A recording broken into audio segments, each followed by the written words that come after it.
ناظرین اہم خبر سے آپ کو آگاہ کریں، سرگودا میں خوشاب روڈ پر ٹریفک اہلکار کی رکشہ روکنے پر نومولود دم توڑ گیا ہے۔ افسوسناک واقعہ ہے، بچے کے ورثاء اور اہل علاقہ نے ٹریفک اہلکار کو تشدد کا نشانہ بنا ڈالا اور وردی بھی پھاڑ دی ہے۔ ایک بار پھر آپ کو آگاہ کر رہے ہیں، یہ افسوسناک واقعہ پیش آیا ہے سرگودا میں خوشاب روڈ پر، جہاں پر ٹریفک اہلکار نے رکشے کو روکا، چالان کے بہانے رکشے کو روکا گیا اور رکشے میں موجود ایک نومولود دم توڑ گیا۔ بچے کے ورثاء اہلکار سے یہ کہتے رہے کہ بچہ بیمار ہے، اس کو اسپتال لے کر جا رہے ہیں، لیکن اس کے دل میں رحم نہ آیا اور اس کی غفلت کی وجہ سے، روکنے کی وجہ سے بچہ دم توڑ گیا ہے۔ مزید اس واقعے کی تفصیلات جانیں گے نمائندہ وقت نیوز عثمان شیخ سے۔ عثمان، آگاہ کیجیے گا۔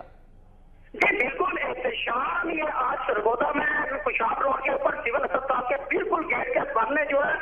ایک عورت اور ایک مرد جو ہے موٹر سائیکل کے اوپر ایک نومولود بچے کو، جو صرف 4 دن کا بچہ ہے، اسے لے کر اسپتال ایمرجنسی وارڈ میں جا رہے تھے کہ راستے میں سامنے کھڑا ہوا ہے ہاسپٹل کے گیٹ کے اوپر ایسے ٹریفک جو ہے پولیس اہلکار اس نے روک لیا۔ بار بار انہوں نے منت سماجت بھی کی کہ ہمارا بچہ کی حالت کافی تشویشناک ہے، ہمیں ایمرجنسی جانا ہے، بلکہ انہوں نے نہ رحم کیا، جیسا پولیس اہلکار نے رحم نہیں کیا اور انہیں ایمرجنسی کا نہیں جانے دیا اور اسی موقع کے اوپر جو بچہ جو ہے وہ دم توڑ گیا۔ اور بچہ جب ہم نے دیکھا اس کی ماں نے کہ بچے نے دم توڑ دیا ہے تو وہ مشکل ہو گیا، اس کے والد اور عوام جو ہے وہ بھی مشکل ہو گئی اور اس نے جو ہے پکڑ لیا اہلکار کو، جو پولیس کا ٹریفک پولیس والا اسے پکڑ کر خوب اس کی دھلائی کی اور اسے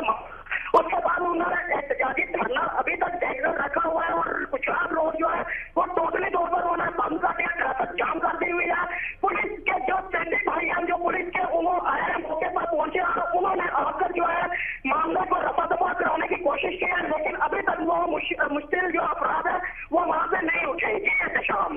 شکریہ آپ کا عثمان شیخ۔ ایک بار پھر اپنے ناظرین کو آگاہ کر رہے ہیں اس افسوسناک واقعے کے حوالے سے۔ سرگودا میں خوشاب روڈ پر ٹریفک اہلکار نے چالان کے بہانے رکشہ روک لیا، رکشے میں موجود ایک نومولود دم توڑ گیا۔ بچے کے ورثاء اور اہل علاقہ نے